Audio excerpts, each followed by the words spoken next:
Welcome to the Hotel Moment Podcast, presented by Revenate, the podcast where we talk to leaders in the hospitality industry.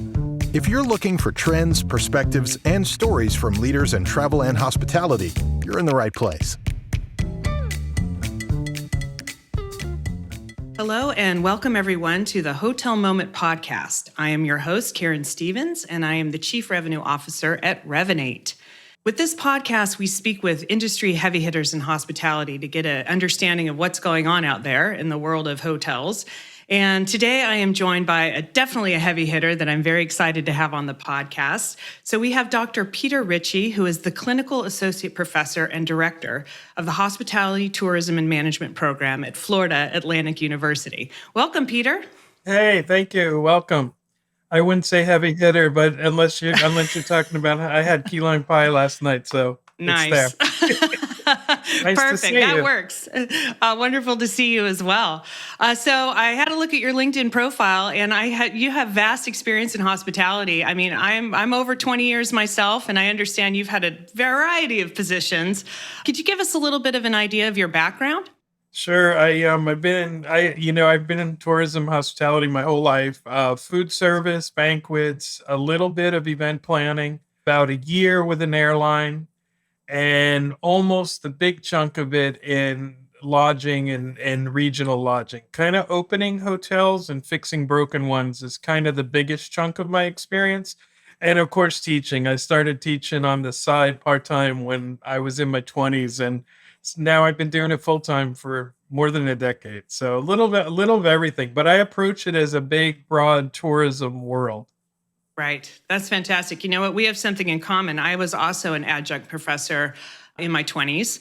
Yeah, I taught French, which is... Oh, very nice. Yeah, a little random. Doing something very different now, but I loved it. I love teaching, and so very jealous that you're doing that and get to work with all the young people coming into the industry. Yeah, that's the best part of it. You know, when you can take someone and kind of see where they want to go and then help them, and then they come back to you 5 years, 10 years later or stay in touch. It's just such a rewarding feeling that you can't really get too many places. It's very cool.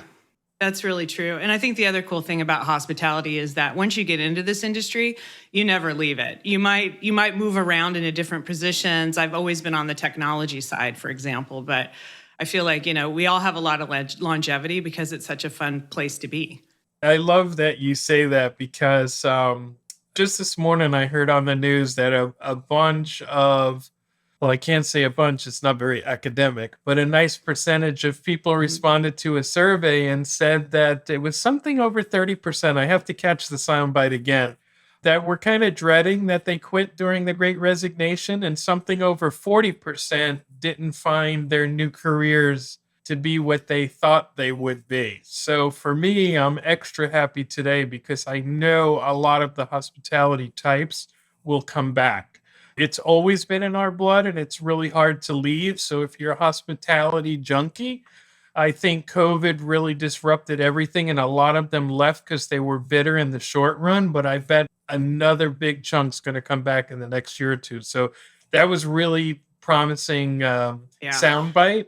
And it wasn't hospitality specific, but I bet there's a lot of people in that group from hospitality. Well, and that's great news, I know, for all the hoteliers out there, because certainly we've struggled.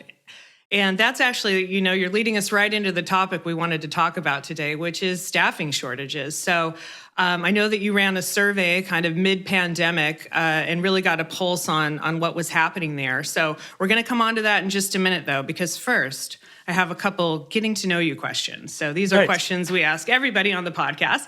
Yeah, so these are very easy. But the first one is, when did you start working in the hospitality industry? And do you remember your first day on the job? I was 14. I was a dishwasher at a restaurant, and I don't remember my first day, but I vividly remember my manager, Lucy. She made a very good presence on me as a person, and I can still see her face vividly. Oh, great. Yeah, and wonderful. I can remember the dishwashing machine. That's what I remember. Fantastic. All right. Second question. What was the most uplifting moment so far in your career? You might have to think about that for a second. Yeah, I've been in hospitality for probably, 40 years or more. So that's a tough one. But the uplifting was, oh, there's been one or two. The day of 9/11, I was living in Orlando, and it was just such a sad, shocking, heart-wrenching day that no one really could get their arms around. But all the hotel staff that I had at the Crown Plaza and the Quality Suites that I was managing, I had actually just moved into academia, but all of those hotels that I had just managed, all the associates rallied around the other associates and did a big get together of love. And they called it, I think they even called it silly, like Love Fest. But it Oh, was just for those 2 days when nobody could fly, nobody knew what was going on. They went door to door and brought them all together, brought them to the hotel so that we would have some place to be happy together. So it's like it wasn't the best day in the world right. by any stretch of anyone's imagination, but it was so heartwarming with what they did that it really lifted me up. And I guess the other one that comes to mind was I had a boss when I was in high school who many, many years later, when was in his 80s, reached out to me and said, I always knew you'd be in hospitality for life. You told me no. You told me you wanted to be a lawyer. And here I see you in LinkedIn and I see you in social media. And I get so touched when I can know who in my restaurants is really in it for the right reasons. And that Oh, just totally made me, this business just re-energizes me a lot. But when John called me after all those years, I mean, I worked from him from the ages of maybe 15 to 18. So here I wow. was in my 50s. So that really lifted me up and had a big impact. And I am in it for the right reason. And I love working with people. That's amazing. And I love the 9/11 story because I think, for those of us who are around for that, including me, that was such a powerful, crazy time. And to be able to offer that connection, that's really wonderful. That's cool. Yeah. And it was their immediate response, which lifted me up. It was just their nature of being in hospitality. That's why I remember being so uplifted in a time that was just so bad, you know? Yeah. Yeah. That's fantastic. Very cool. Okay. Number 3. What is the most striking experience so far in terms of a holiday or a food experience or a stay for you personally? The most striking to me is always about guest service because I'm a guest service junkie. It's just in my nature to constantly, every day, all the time, be evaluating service. Drives my spouse nuts, but it is what it's in my blood. And so the best one for me is a restaurant in Hollywood Beach, Florida called Billy's Stone Crab. Short version, I went there for the first time. When I drove home, I noticed my key fob was kind of damaged. I called back. The restaurant was closed. I left a message, but I still got a call that evening around midnight from the owner. He had found the key fob. They sent it to me. It didn't work. They went out and bought me a brand new one from Chevy and FedExed it to me and wouldn't accept a dime. And Wow. the best part of the whole story is that their valet was subcontracted. It wasn't even theirs. But they Wow. believed in guest service so much that is an example I just never forget because it was just their culture that said, we take care of guests. Never questioned me. It was like 200 and something dollars, which is ridiculous for the price of a key fob, but that's a whole other issue. But just, took it under their wing. And they're in the business of being in the restaurant selling seafood. I mean, but their Yep. focus on guest service just pushed me over that. And I still teach that in my guest service class, their example. I have multiple examples like that, but that one struck me to the heart that they went so far above and beyond. And to me, it's kind of what you're supposed to do, but it Yep. just never happens. Never happened, Right. you know? And that's really true loyalty, right? I mean, Absolutely. that's what brings loyalty for a guest is, you're taking care of me. Yeah, I've gone back probably every other month now since that happened. Yeah. That was 2013, and I had never been there before. but that struck a chord, and now I pay it forward to them and I tell others. And I think that's what our business is supposed to do, but it just, 100%. it's got to be organic. So that one struck me. Yeah, fantastic. Okay, number 4. Have you met any celebrities in your time in the trenches working in hotels? Yeah, when I was in hotels, many of them.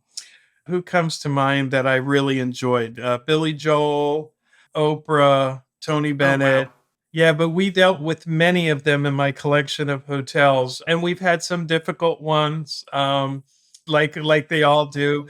But Yeah. I remember one in particular. She purchased the floor above her and the floor below her because she didn't want any noise, and it was so demanding. And then you've got others who would come to the desk and sing, like Billy Joel actually sang to the front desk staff just to give him a taste of his song. I mean, so yeah, that's fun. That's part of the business that's kind of fun and crazy and exciting. I mean, you have to change colors in the room, you have to change food items. Even Wow. in college, I had one who wanted the temperature at exactly 79 degrees throughout the stay constantly. So we had to walk around with a thermometer. So some of, Wow.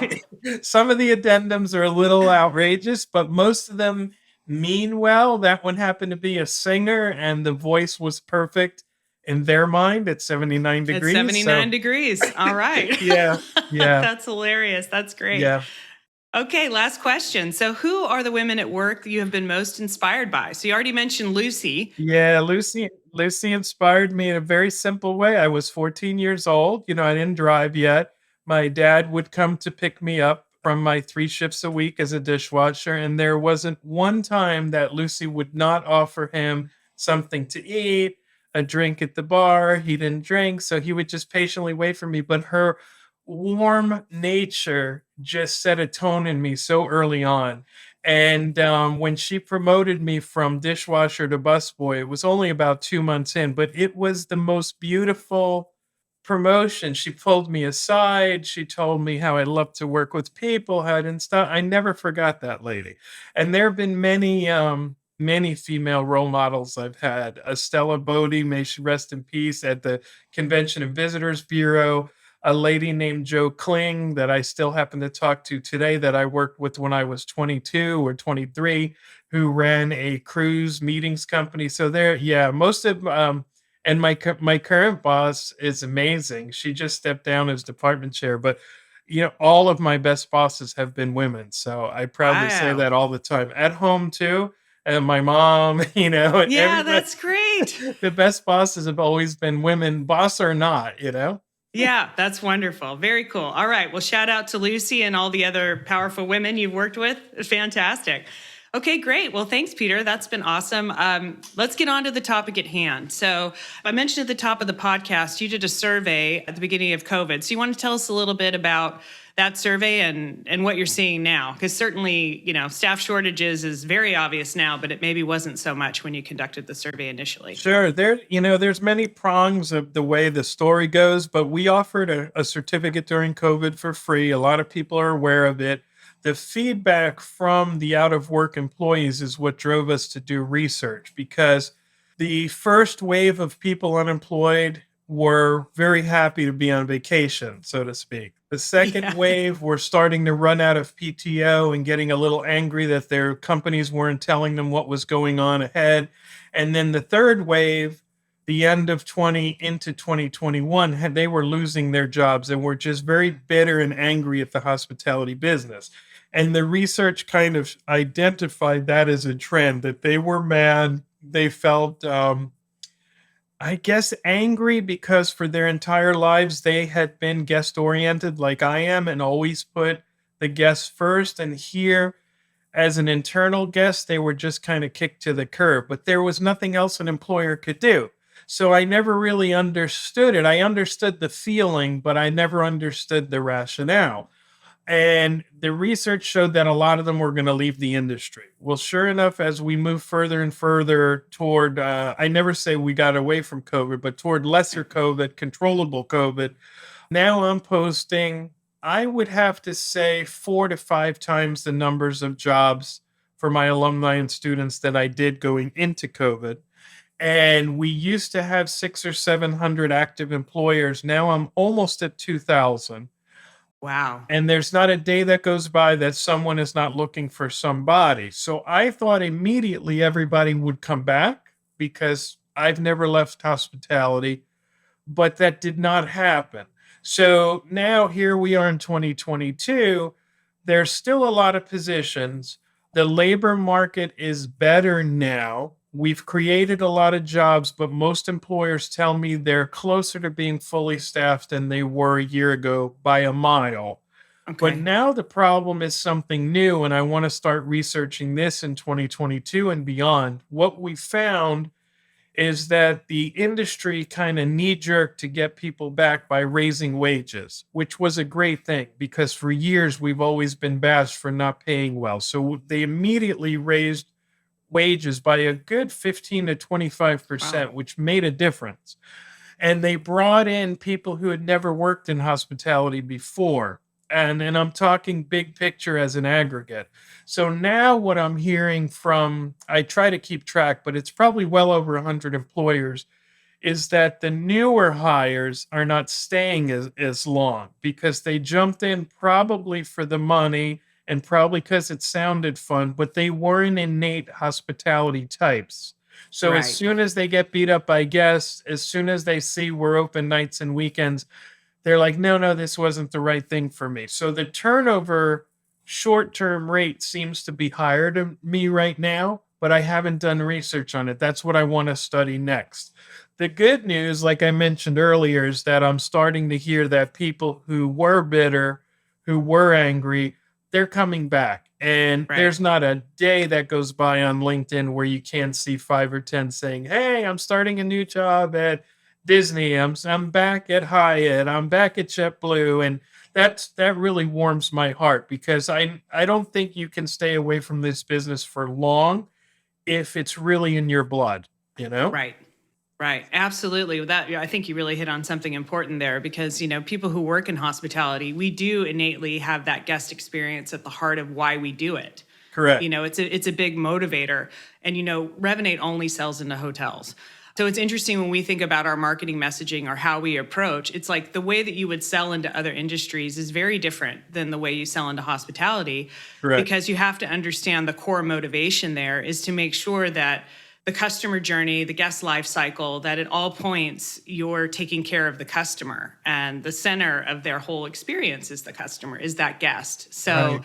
I think that really resonates for me that, people are either in it because they have that. And it's really good to hear that, people are coming back in. So And that's a great trend. something along those lines, which really intrigues me, is that along with that mass resignation, there was a drop globally in interest in studying hospitality, whether it's at the community college, the university.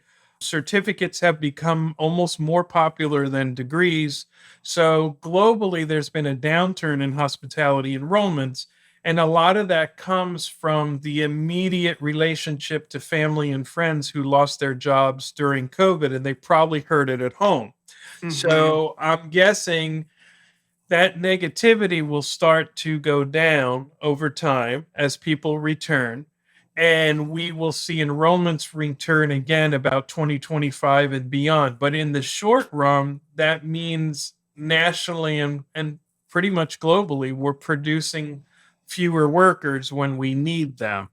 Right. And, a lot of the people who have not been in the workplace yet, the 15 to 17, 18-year-olds, they see more and more remote opportunities. So hospitality doesn't appeal to them. Coming into the hotel to be a front desk agent or into the hotel to be a bartender or room attendant, it doesn't appeal as much. So I expect like a good 3 to 5 year shaking down of what do I want to do? I'm going to try this. I'm going to try that. Well, I'm really destined for hospitality, and then people will come back.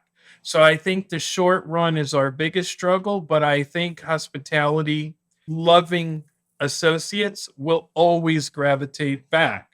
I've talked to many people who left. They're trying real estate, they're trying insurance sales, They're trying retail store, which is highly related but different. But a lot of them just say there's nothing like working in a hotel. It's Right. you feel like it's a big house that you're welcoming people. You have your family in the building. You have guests that become your friends and family. There's kind of nothing like it. So Yeah. I expect people to come back over time. We're just kind of healing the wound, so to speak. Okay, yeah, that makes sense. And what are you seeing now? Because we're, as you mentioned, we're kind of still in the limbo zone, right? We're still seeing staffing shortages. I mean, the U.S. had, one of the best months ever in terms of employment in July, but we're still feeling that pain at the hotel level. So, what are you seeing hotels do to kind of make up for that shortfall to ensure that the guest experience stays consistent? Well, they're trying anything and everything. Okay. You're in the business, technology is a big part of it. Is Yep. how much can we infuse technology for the guest experience and for efficiency without taking away from the guest experience? And how far will the guests go to accept it based on your type of hotel, your geographic location, your brand? Some guests are very tech savvy and gravitate to certain environments, others don't. So it's a work in progress. So they're trying infusion of, artificial intelligence, robotics, technology where they can. They're trying higher wages. Some very creative ones are trying flexible work schedules. And for me, I, say hallelujah, because we should have done that all along. What's very interesting to me is some of the 24-hour operations, like casinos in particular, they haven't rushed to do flexible work arrangements. And to me, they're the most likely, most logical because they're open 24 hours. But our historical hotel has been 7 a.m. to 3 p.m., 3 to 11, 11 to 7 a.m. And casinos have that same built in historical structure in shifts, seniority. So it's an awakening for CEOs and leaders. They have to let go of, well, we've always done it this way and this is how it is, and they will return. No, they will not return. They're looking at flexible work, whether it's a 6 a.m. to 2 p.m. shift so you can take the kids to school, whether it's a 3-day work week of 12-hour days that burn you out incredibly, but then you have 4 days to yourself.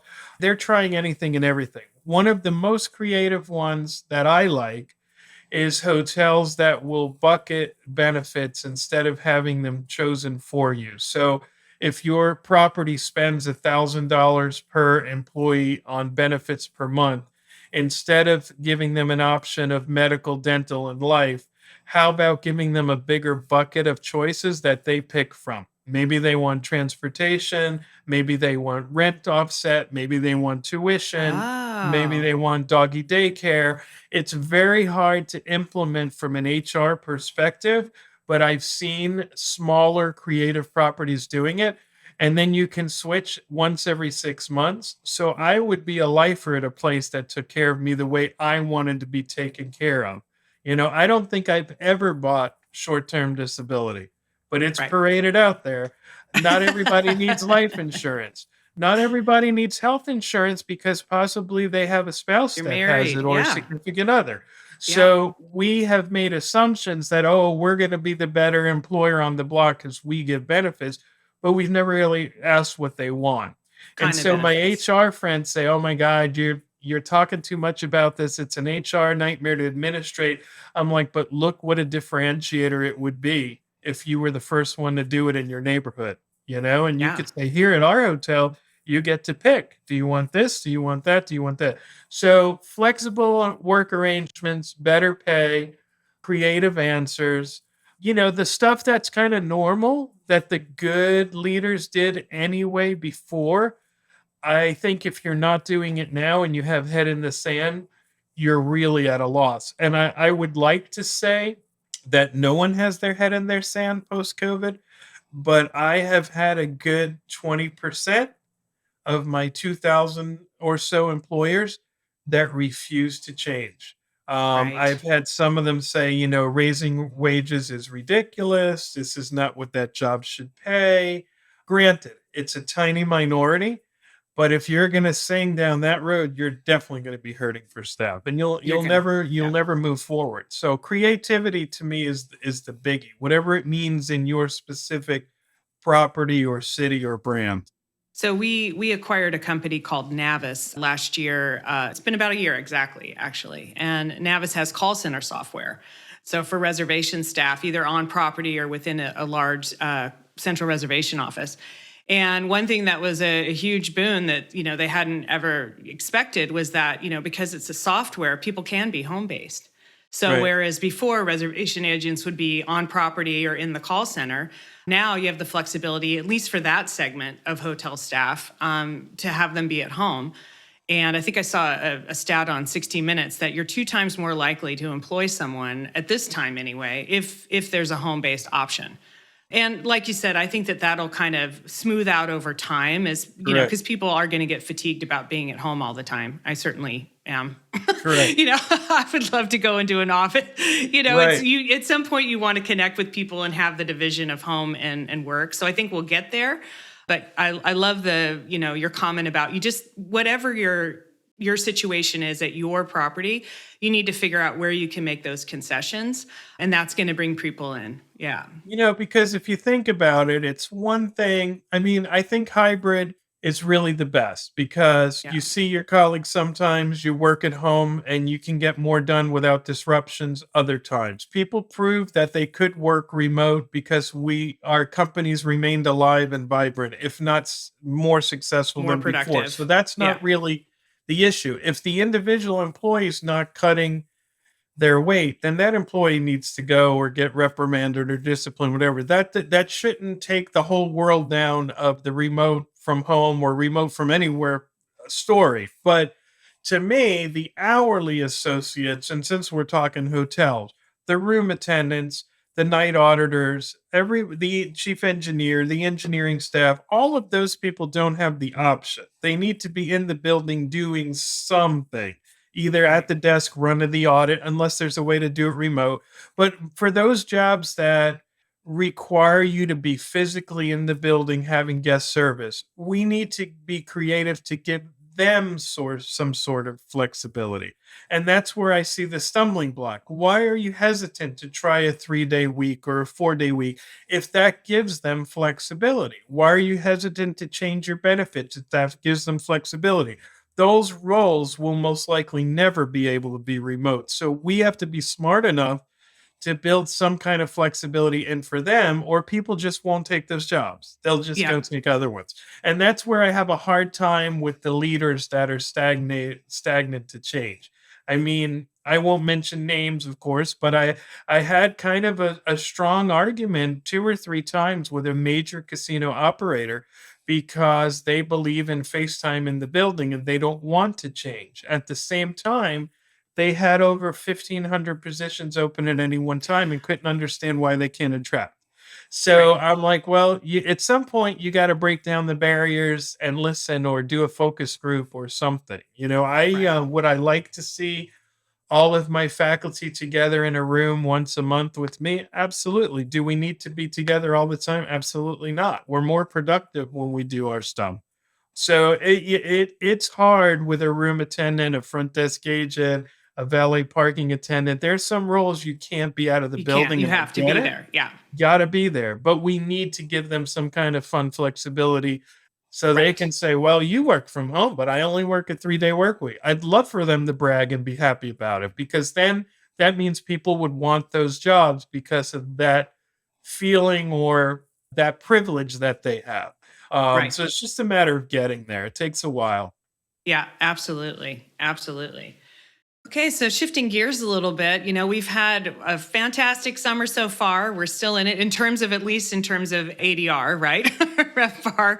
What are you seeing for hotels coming into the fall? I've heard, there's a lot of compression because all the group business is moving in, but what is kind of the beat on the street for what we've got coming for the fall and heading into 2023?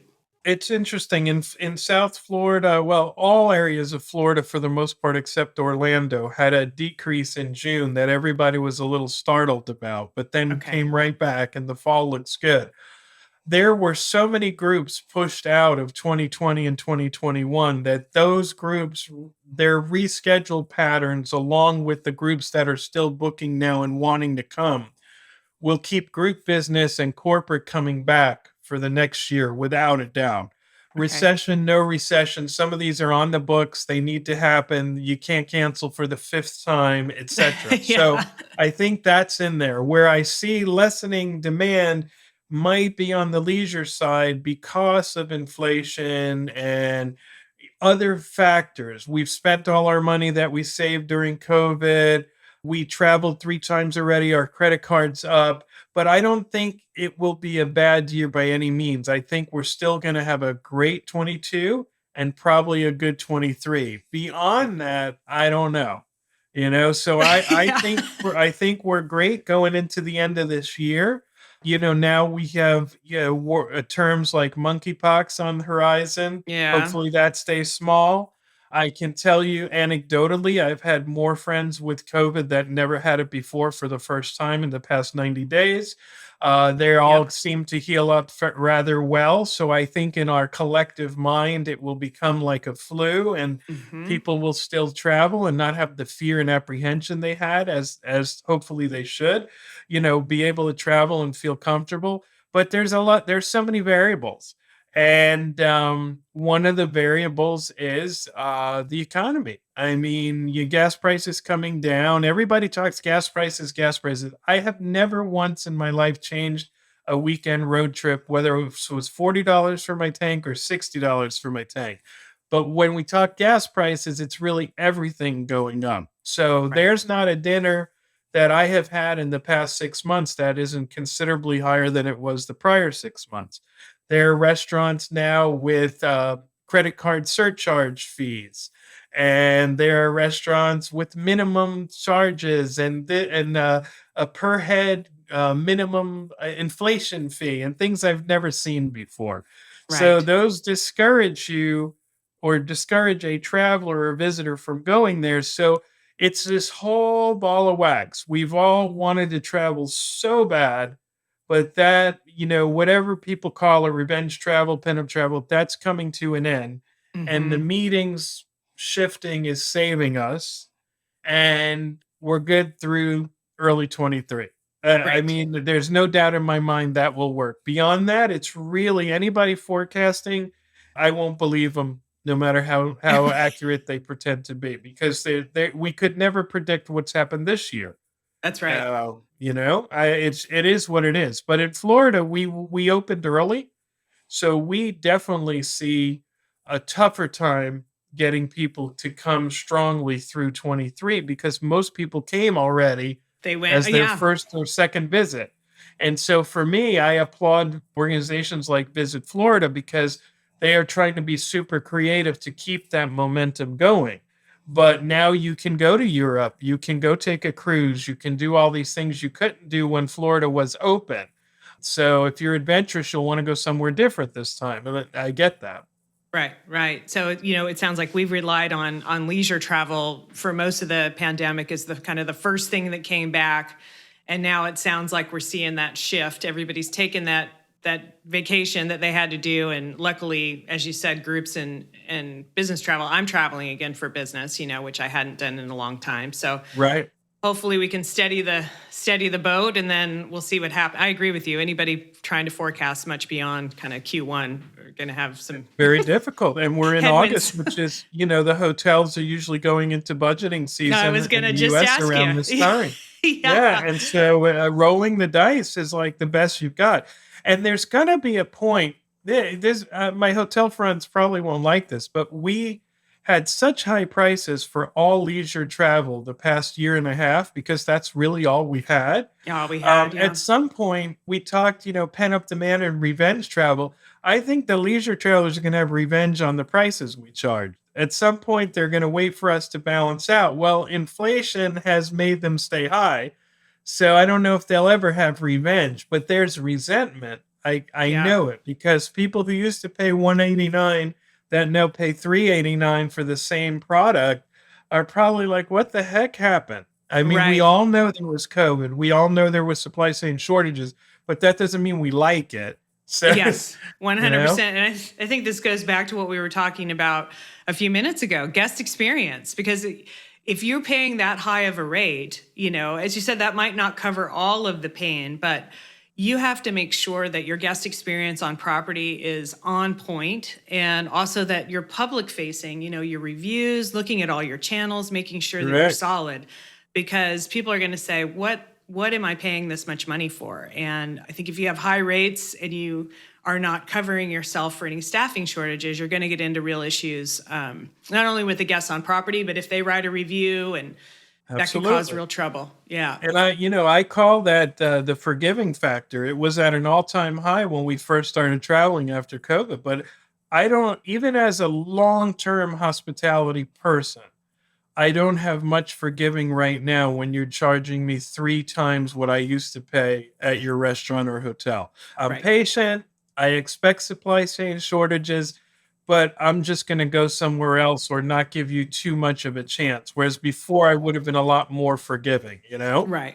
Absolutely. All right, Peter. Well, this has been amazing. Any final thoughts for our viewers as we head into budget season and go through the rest of the year? Anything you'd like to leave them with? I'd like to, especially for hoteliers, a trend that I've seen lately is there is a movement for people to want to do certificates in every possible thing they can do versus going for a full-fledged degree. Whether it's Excel, whether it's a short course in hospitality, whether it's revenue. So I have now seen hotels coming to us using our certificate, which is rather inexpensive, as a way to engage these new hires, at least for the 3 months they're doing their certificate. So try creative ways to keep the new and returning people engaged. That's what we need, is a way to keep them pumped up and engaged. Thanks to the positive outcome of COVID, we had so many donations toward our certificate. We have scholarships for everybody that wants one. It offsets like a third of the cost. And the engagement, I think, is helping people decide where they want to go next. Yeah. So, no, I don't want to work at the airline anymore. I want to try real estate. Well, do you really? How about doing a certificate in real estate first? Check out someone who does it day to day. Talk to them on LinkedIn, talk to them on Instagram, and then kind of make a better decision than I want to change. So I found certificates are being very well used to explore. And I hope that kind of continues, because I'm all about lifelong learning. So I think that's kind of useful for the world. But anybody can reach me anytime. hospitality@fau.edu is my email, hospitality@fau.edu. But thank you so much. It's been really great to spend time with you. And thank you, Peter. It's been wonderful. Come to Florida. I will. Thank you. Thank you for listening to the Hotel Moment podcast. Make sure to subscribe wherever you listen to podcasts. And if you're watching on YouTube, please like the video and subscribe for more content. For more information, head to hotelmomentpodcast.com. The Hotel Moment podcast is presented by Revenate and produced by Make More Media.